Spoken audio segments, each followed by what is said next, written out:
हाँ, हम गाते थे, मम्मी के साथ अगर बैंक जाते थे वहीं पे गाना शुरू कर दिए। हमको आज भी याद है, वो एक स्टूडियो था मुजफ्फरपुर में ही, उसमें हम 150 रुपये गाना गाते थे। या फिल्मों में गा लेंगे, या बहुत नाम हो जाएगा, बहुत मतलब अकाउंट पे ब्लू टिक लग जाएगा। जिंदगी में कभी ये नहीं सोचे थे कि इतना बड़ा मंच मिलेगा। जोश टॉक्स बिहार को पूरी कहानी अपने यात्रा की सुना रहे होंगे, बता रहे होंगे। प्रणाम, हम दीपक ठाकुर मुजफ्फरपुर बिहार से, और फिलहाल हम जिस मंच पे खड़े हैं उसका नाम है जोश टॉक्स बिहार। हम अपनी जर्नी, हम अपनी यात्रा, अपनी जीवन यात्रा, जीवन गाथा, जो संघर्ष का दिन था, हम उसको संघर्ष का दिन नहीं कहते हैं, हम उसको कहते हैं मतलब वो, क्योंकि क्या है ना कि जब तक वो मथाया नहीं जाएगा तब तक उसमें से वो चीज़ निकलेगा नहीं।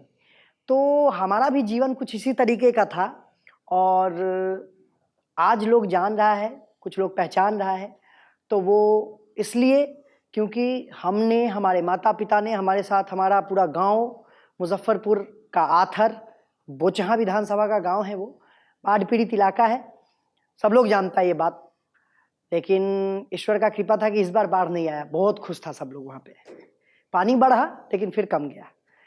और ये जो हमारा यात्रा था ना, मतलब गैंग्स ऑफ वसेपुर में गाना, पार्ट 1 पार्ट 2, फिर मुक्काबाज, उसके बाद फिर बिग बॉस करना, तो ये हमारे लिए ना एक तरीके से वही, जो जैसे बिहार में लोग हैं ना, तो बिहार के जो लड़के हैं उनका एक होता है, हर परिवार का बैंकिंग करेगा, इंजीनियरिंग करेगा, नहीं तो डॉक्टरी का पढ़ाई करेगा, मतलब ये सब कुछ सरकारी नौकरी निकालना है। कहे कि अब अगुआ आएगा अगर दरवाजे पे कि शादी के लिए, तो क्या पूछेगा कि बेटा क्या करता है, तो अब क्या कहेगा लोग, चाहे परिवार वाला, कि अभी करता तो कुछ नहीं है, गाता वाता है, या अगर कोई क्रिकेटर बनना चाहता है तो क्रिकेट खेलता है वैसे, तो मतलब खिलवाड़ी वाला लड़का है। या फिर अगर गाना वाना गाता है तो मतलब कि गवैया बजैया चनिया, तो यही सब लोग कहते थे। लेकिन सच पूछे तो इस सबसे फर्क तो पड़ता ही था, बच्चे थे उस समय, उतना नॉलेज नहीं था भाई कि इसमें कंपटीशन बहुत है, द्वेष भावना बहुत है, एक कलाकार ही दूसरे कलाकार को देख के जलता बहुत है, ये बहुत ज़्यादा है इसमें। अगर आप किसी से मदद मांगो तो मिलता नहीं है, ये बहुत होता था उसमें। तो थोड़ा सा मतलब अंदर से फ्रस्ट्रेशन तो आता ही था, लेकिन ये हम नहीं कहेंगे कि हम सोचे थे कि हम बिग बॉस चले जाएंगे, फिल्म में गा लेंगे, नहीं सोचे थे हम। तो सिंपल भाषा में हम डीलिंग नहीं देंगे कि कभी हम सोचे थे कि बिग बॉस कर लेंगे, या फिल्मों में गा लेंगे, या बहुत नाम हो जाएगा, बहुत मतलब अकाउंट पे ब्लू टिक लग जाएगा, ये सब कभी नहीं सोचे थे, जिंदगी में नहीं सोचे थे कभी। सोचे थे कि होगा कुछ, तो पैसा वैसा कमा लेंगे थोड़ा बहुत, मतलब इसमें कुछ नाम वाम करेंगे, म्यूजिक से ही आगे बढ़ेंगे, ये जरूर सोचे थे। लेकिन जिंदगी में कभी ये नहीं सोचे थे कि इतना बड़ा मंच मिलेगा। जोश टॉक्स बिहार को पूरी कहानी अपने यात्रा की सुना रहे होंगे, बता रहे होंगे, ये नहीं सोचे थे कभी। आज ऐसा हो रहा है। अभी बिग बॉस के बाद लोग भी पूछते हैं कि आपके जीवन में क्या बदलाव आया, तो हम थोड़ा सा मतलब लोग उसको किसी भी वे में ले, लेकिन हम थोड़ा कह देते हैं कि बदलाव यही आया कि बिग बॉस से पहले आप लोग पूछते ही नहीं थे हमको, कितना भी कहते थे कि गाना वाना आया है, शेयर कर दीजिए, प्रमोट कर दीजिए, तो जो बड़ा बड़ा स्टार है उसी का पीआर चैनल होता था, उसी का गाना प्रमोट होता था। हम लोग कहते थे तो हम लोग का गाना कोई प्रमोट नहीं करता था। अब जब बिग बॉस कर लिए हैं तो आप इंटरव्यू भी ले रहे हैं, तो यही बदलाव है। हमारा स्ट्रगल जो था ना, वो हमारे साथ साथ हमारे पिताजी ने स्ट्रगल किया, और किया नहीं, जिया उसको। बहुत मध्यम वर्गीय गरीब परिवार से आते थे। हमारी माता जी कमाती थी, स्वास्थ्य विभाग में एएनएम थी, वो अभी भी हैं, और उन्हीं से हमारा घर का खर्चा चलता था। हम लोग पढ़ते थे, हम हमारे साथ 2 बहन। सपना शुरू में हम भी देखे थे कि यूपीएससी करेंगे पहले, पर पापा ही बोले थे कि तुमको कलाकार बनना है तो पहले यूपीएससी कर लो, फिर कलाकार बन जाना। और 2-4 आईपीएस लोगों का एग्जाम्पल देते थे पापा, जीवन को पहले क्या कहते हैं उसको, सशक्त करो। लेकिन हो नहीं पाया, हमको पता था कि क्या होगा क्या नहीं होगा हमसे। धीरे धीरे कारवा आगे बढ़ता गया। सुंदरकांड, अष्टजाम, निर्गुण, हनुमान आराधना, इन सब जगहों पे जाते थे, गाते थे, नवाह में गाते थे, शादियों में गाते थे।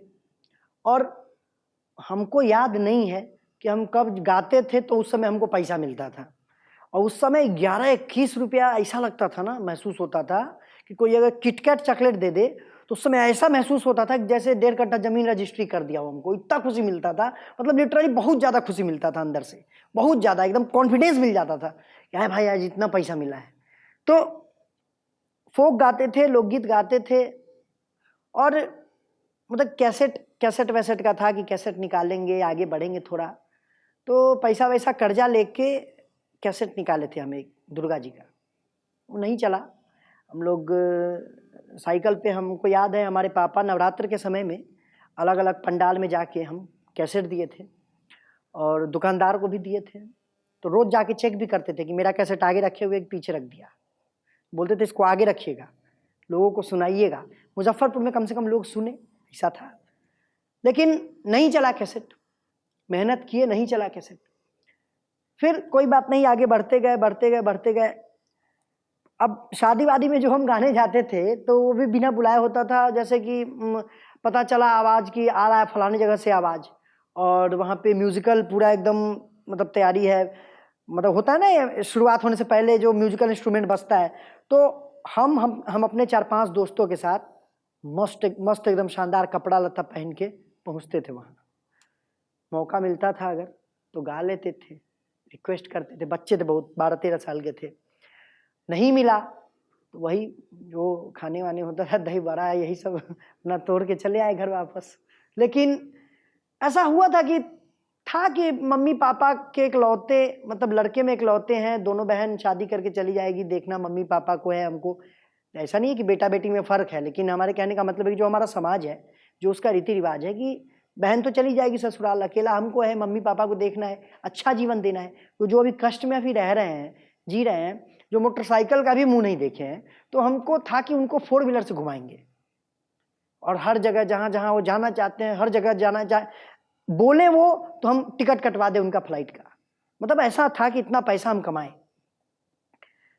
एक वाकया भी शेयर करेंगे। बहुत ऐसा जगह आया जहाँ पे हमको मतलब लिटरली बहुत रोए भी, अलग अलग जगहों पे। इधर इंटरव्यू में हम एक नया वर्ड सीखे, लिटरली। बहुत लोग बोलता है इसलिए हम भी बोल रहे हैं, 2-3 बार बोल दिए। तो बात था कि मेरा जो अंग्रेजी है रेस्ट इन पीस ही है। तो क्या हुआ कि पापा को बोले कि पापा एक जागरण है समस्तीपुर में और उसमें बहुत लोग आता है। तो वहाँ पे हमारे मामा जी का ससुराल था। तो मामा हमारे साइकिल पे करियर पे बैठा के हमको लेके गए और मंच के नीचे खड़े थे, रात भर खड़े रहे, लेकिन वो मौका नहीं दिया गाने के लिए हमको। बोला अच्छा सीधे मना नहीं किया, उम्मीद दे के मना किया, ये गाना खत्म हो जाता है ना उसके बाद, ये गाना खत्म हो जाता है ना उसके बाद, ये गाना खत्म। पूरा कार्यक्रम खत्म हो गया, हम नीचे के नीचे बैठे रह गए, टुकुर टुकुर देखते रह गए, अब मौका देगा, अब मौका देगा, कुछ सुनाएंगे। मौका नहीं मिला। घर आए बहुत रोए। पापा बोले अरे पागल हो तुम। तब साफ पापा एकदम जिस तरीके से हमको समझाए कि तुम्हारा अभी तो जीवन शुरू हुआ है, अभी तो तुमको बहुत लोग मिलेगा, और पूरा जो स्टेज है, मंच है, लाइट फाइट साउंड का खर्चा तुम्हारे लिए नहीं था ना, उसके लिए था, टीम को बुलाया गया था। तुम ऐसे ही बाहर से थे, नहीं मिला मौका, कोई बात नहीं, आगे मिलेगा। कहीं ना कहीं ऐसा उस समय हमको कमी खला कि कभी ऐसा हो कि लाइट फाइट साउंड पूरा एकदम दर्शक सामने में खड़ा हो और वो मंच हमारा इंतजार करे, और हम जो हैं वो लेट से पहुंचे ना, होता है भोकाली वाला एंट्री, वैसा 10 गो बाउंसर के साथ। तो ऐसा सपना था हमारा, लेकिन पूरा हुआ भी। और सच बोले तो मतलब पापा इसके पीछे बहुत मेहनत किए। पापा मंच पे हमको चढ़ाते थे, नीचे खड़े रहते थे, खूब ताली बजाते थे कि बेटा का मनोबल बना रहे। और एक बात बता, एक वाकया, पहले इलेक्शन होता था, खूब पुरजोर प्रचार, वार्ड पार्षद, मुखिया, सरपंच, जिला परिषद, तो इस सब का इलेक्शन का गाना बनता था। तो मुजफ्फरपुर में हम थे तो अलग अलग स्टूडियो में जाके संपर्क करते थे, भाई गाना वाना जो बनता है। उस समय हम आपको बता दें बहुत ज़्यादा मतलब कि तंग हाली में हमारा परिवार चल रहा था। मतलब तो पापा बोले भाई तुम कुछ करो जीवन में, कुछ करो, मतलब ऐसा हम सबको कह दिए हैं गाता है तो फिर कुछ तो होना चाहिए। हमको आज भी याद है, वो एक स्टूडियो था मुजफ्फरपुर में ही, उसमें हम 150 रुपये गाना गाते थे, और दिन भर में जितना गाना गाइए उतना 150 के हिसाब से मिलेगा आपको। और जो महिला सिंगर थी उनको ज़्यादा मिलता था, उनको 500 रुपया मिलता था पर गाना। हमको 150 रुपया मिलता था। तो लेकिन उन लोगों ने बहुत प्यार दिया हमको ये उनके अंदर कमी नहीं निकाल रहे हैं, वो दौर ही ऐसा था, वो भी उसी तरीके से जी रहे थे, है ना। तो सबने आगे बढ़ाया हमको, पूरा मुजफ्फरपुर ने आगे बढ़ाया। और जब हम यहाँ तक पहुँच गए तो सच बताइए तो मेरे गुरुजी परम आदरणीय डॉक्टर संजय कुमार संजू, उन्होंने हमको उंगली पकड़ के, हमको गाना वाना नहीं आता था उतना, हाँ हम गाते थे, मम्मी के साथ अगर बैंक जाते थे वहीं पे गाना शुरू कर दिए, बाथरूम में जाते थे वहीं गाना शुरू कर दिए, क्योंकि गूंजता था आवाज़ तो कान में बड़ा बढ़िया लगता था। तो हुआ क्या कि पापा बोले कि लगता है इसमें कुछ है म्यूजिक व्यूजिक का, तो एडमिशन करवाते हैं इसका। तो गुरुजी के यहाँ एडमिशन करवाए, सीखना शुरू किए, सीखते वहाँ के मंचों पे कंपटीशन में जाते थे, फर्स्ट सेकंड थर्ड प्राइज मिलता था, बहुत बढ़िया लगता था। मतलब उस समय इतना कॉन्फिडेंस मिलता था अंदर से कि मतलब लगता था कि यार कुछ किए हैं। उस समय अगर कोई भी कंपटीशन जीतते थे ना तो ऐसा लगता था कि जैसे अब किला फतेह कर लिए हैं, अब पूरा फिल्म सब में गाएंगे, और पूरा कॉन्फिडेंस अंदर से आ जाता था। लेकिन फिर अगले ही पल ऐसा भी एक घटना होता था कि एक दिन कंपटीशन जीते, अगले दिन क्या हुआ कि मंच पे हम चढ़े गाने के लिए, मंच दूसरे का था, वो हम बच्चे थे बहुत, तो स्वतंत्रता दिवस का था वो, और मंच, और तो होता है ना कि कोई बड़ा कलाकार आने वाला होता है, उससे पहले फिलर का काम। तो हम बोले कि भैया एक गाना गाने दीजिए ना, यहाँ पे एसडीएम साहब ये लोग बैठे हुए हैं, तो बढ़िया लगेगा, तो हमको मतलब अच्छा लगेगा, प्रेज करेंगे ये लोग। तो गए गाए, उन लोगों को बढ़िया लगा, वंस मोर वो लोग किए। लेकिन जिनके लिए वो स्टेज था, वो बाहर बैक स्टेज ले जाके माइक छीन ली हमसे, उन्हीं मतलब बहुत गंदे तरीके से हमसे ट्रीट की वो, कि मतलब तुमको मिला एक गाना गाने का मौका मिला तो तुम सर पे चढ़ गए। हम बोले मैडम हम तो गा रहे थे, हमको बोले गाने के लिए दोबारा, वो सर ही बोले सामने वंस मोर, बोले चलो निकलो यहाँ से। तो हमको इतना मतलब क्या कहें कि मतलब स्वाभिमान पे ठेस पहुंचाने वाला बात था। तो मतलब कि इस सब तरीके का घटना होते रहा, पैसे का भी फ्रॉड हुआ बहुत हमारे साथ। लेकिन क्या हुआ ना कि इस सब चीज पे कभी ध्यान गया नहीं उतना, उसको दिल पे लिए नहीं, आओ सनम जाओ सनम वाला बात था, सोचते थे, फिर हो गया, पापा थोड़ा कॉन्फिडेंस देते थे, फिर आगे बढ़ जाते थे। लेकिन जब मेरा जीवन में बदलाव आया, गैंग्स ऑफ वसेपुर में गाने का जब हमको मौका मिला, स्नेहा खांडवालकर मैडम आई मुजफ्फरपुर, हम किस्मत में भी मेरा बहुत बढ़िया साथ दिया। तो वो एक सिंगर को सुनने आई थी, लेकिन वो सिंगर वहाँ अवेलेबल नहीं था शहर में, वो कहीं जागरण में चले गए। अब क्या हुआ कि यशवंत पराशर के थ्रू, मतलब वो गुरुजी थे, हमारे गुरुजी के मित्र थे। अब वो बोले मैडम को कि मैडम आपका तो कल का टिकट बना हुआ है वापसी का, आप जिस सिंगर को सुनने आई हैं वो तो वहाँ है नहीं अवेलेबल, एक काम कीजिए, हमारे एक मित्र हैं डॉक्टर संजय कुमार संजू जी, उनके चेला है, उनको सुन लीजिए, कहीं आपके लायक कुछ निकल जाए। तो गुरुजी बोले कि दीपक वो मैडम आई हुई है, बहुत बड़ी म्यूजिक डायरेक्टर हैं, चलो उनको कुछ सुनाना है। हारमोनियम लेके गए हम, होटल का बंद कमरा था, हम सुनाए उनको। मैडम ऐसे ही कैमरा जैसे लगा हुआ लगा के रिकॉर्ड करके लेके चल गई मुंबई से हमको आया 1.5-2 साल बाद फोन, मतलब समझ लीजिए बीत गई बात गई, तो भूल गए। अब क्या हुआ कि फोन आया और फिर टिकट भेज रहे हैं हम, तो हमको लगा ट्रेन का टिकट होगा, बोले फ्लाइट, मतलब सब लगा ड्रीम कम ट्रू वाला बात। हम कहें पापा 2 आदमी का टिकट का है बात, हम और आप दोनों चलते हैं। पापा बोले हम नहीं जाएंगे। पापा को लगे डर। अब दोनों नौसिखिए थे, हम भी फ्लाइट में पहली बार चढ़ रहे थे, पापा भी पहली बार चढ़ रहे थे। पापा लगा दिमाग, पापा बोल रहे हैं कि ऐसा आदमी के साथ जाओ जो कभी ना कभी प्लेन पर चढ़ा हो, तो तुमको बताएगा कि ऐसे करना है, ऐसे करना है। हम दोनों पूछते समझते रह जाएंगे, बहुत दिक्कत होता है उसमें। तो पापा के एक मित्र थे, दूर के मित्र, उनके साथ उनको रिक्वेस्ट करके चलिए मुंबई, हम लोग, मेरा जीवन का सवाल है।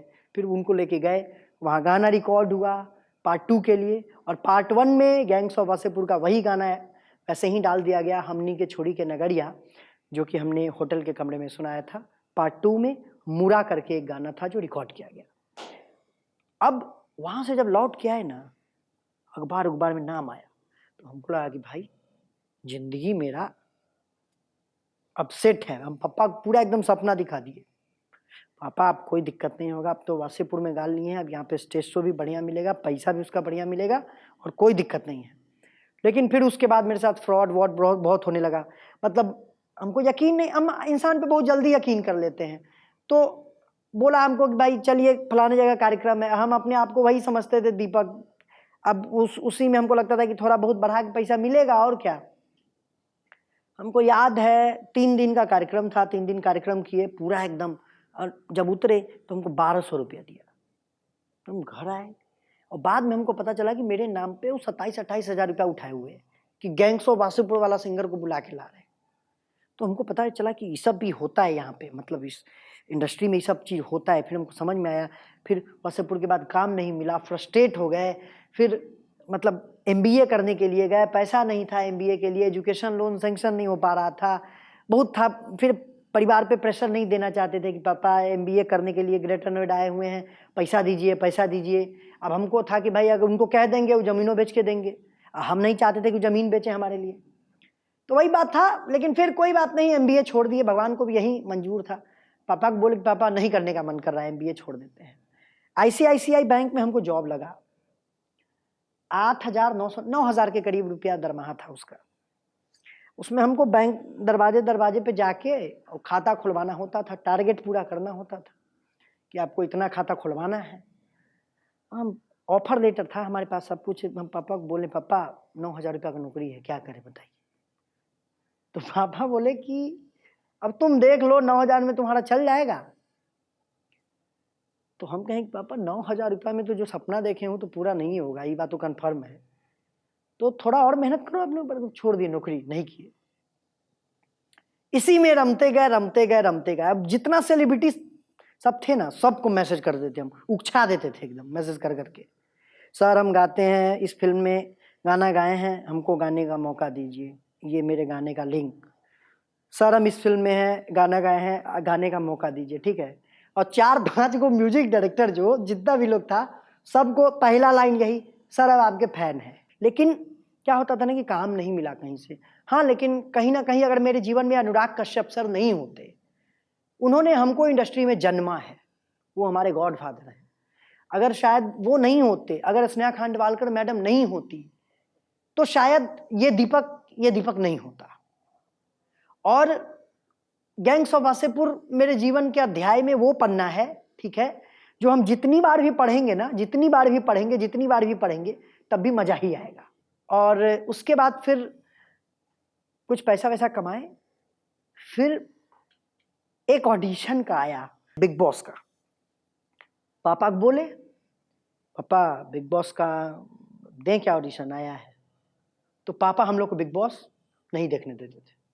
कहते तो वही ना जिसमें गाली गलौज चिलम चीट होता है, सब संस्कार विहीन लोग का काम है, तुमको वो सब नहीं देखना है। देखने ही नहीं देते थे। जाने का बात तो दूर है। अब क्या हुआ कि जो चीज वो देखने ही नहीं दे रहे हैं, लेकिन हम लोग नुका चुरा के हाईलाइट्स 2 बार 3 बार आता था, और मकान मालिक के यहाँ भी जाके देखते थे। तो और फिर एक बगल में एक आंटी रहती थी, उनका फोटो स्टेट का दुकान था, तो उनके घर पे भी जाके देखते थे। तो कुल मिला के हम लोग का कंप्लीट हो जाता था एपिसोड। अब क्या हुआ कि बिग बॉस में ऑडिशन दिए। अब ऑडिशन दिए तो पापा बोले कि नहीं देना ऑडिशन। अब तुम कौन सा तिस्मार खान हो बहुत बड़ी कि तुम्हारा हो जाएगा सिलेक्शन। बोले पापा देखने दीजिए ना। पापा बोले ठीक है दे दो। ऑडिशन देते गए। और जब फाइनल आया, पहले दिल्ली गए, बहुत उकच गए ऑडिशन देके। हमको याद है कि गए ट्रेन से, उसमें रिजर्वेशन नहीं था। वेटिंग में गए, डबल बेड का चादर दिए पापा की, आधा बिछाना आधा उल्टा करके ओढ़ लेना। और एगो बैग था, बैग डाले सिरहाने पे, और 2 सीट के बीच में सो गए, लेट गए, पहुंचे वहाँ, ऑडिशन दिए, फिर घर पे आए। बहुत टेलीफोनिक इंटरव्यू, मेडिकल से लेके क्या क्या नहीं हुआ। लॉन्ग जंप हाई जंप नहीं था, बाकी सारा प्रोसेस था उसमें। अब क्या हुआ कि वो लोग हमको टिकट भेजे कि अब बम्बई आना है आपको। तो हम समझ गए कि जब हम अभी तक हम अपना जेबी से पैसा खर्चा कर रहे थे, अब वो भेज रहे हैं पैसा, वो टिकट, हम समझ गए कि हम इनके काम के आदमी हैं। इससे पहले हम बेकामिल थे। अब गए वहाँ, सिलेक्शन हुआ। कहीं ना कहीं एक चीज हम बताएंगे, मेरी जिंदगी का जो टर्निंग पॉइंट आता है, ठीक है, वसेपुर से हमको रास्ता मिला, और यहाँ बिग बॉस से हमको चौराहा मिला कि ये सब रास्ते खुले हुए हैं, अब आप कहीं भी जा सकते हैं। सामने में समझ रहे हैं आप, एक लड़का जो गांव में रह रहा है, हवाई जहाज को आखिरी आखिरी तक देख रहा है, अंत अंत तक देख रहा है, जब तक ओझल ना हो जाए। खुद से हम लोग देखते थे लालू यादव जा रहे होंगे इधर से शत्रुघ्न सिन्हा ही जा रहे हैं, और वो लड़का बिग बॉस जैसे मंच पे खड़ा है, बगल में कौन है तो सलमान खान साहब। और ये बात, इसमें कोई मलाई मक्खन कुछ नहीं, नथिंग। उनके बहुत बड़े फैंस हैं, हम सच में उनके बहुत बड़े फैन हैं, मतलब बहुत ज्यादा बड़े। बिग बॉस पहुंचे, लोगों का प्यार समर्थन मिला, बिहार के लोगों का, यूपी के लोगों का, पूरे इंडिया के लोगों का। बिग बॉस का फिनाले खेले, दीपक बाहर निकला, दीपक की किस्मत बदल चुकी थी। हम भी उसी बिहार के, उसी परिवार से थे जहाँ पे शायद सपने देखना भी बहुत मुश्किल से सपने देखता था लोग। लेकिन वही बात है कि सपना वो नहीं होता है जो आपको सोने दे, सपना वो होता है जो आपको सोने ही नहीं दे। खुली आंखों से देखिए सपना। बिहार में बहुत सारे लोग हैं, बहुत सारे युवा हैं, बहुत सारे लड़के हैं जो कि आगे बढ़ना चाहते हैं अपने जीवन में। एक ही बात बताएंगे, अगर आगे बढ़ना है थुथुर बने रहिए, थेथर हमारी भाषा में कहा जाता है, एकदम ढीठ बन जाइए। ढीठ किस लिए?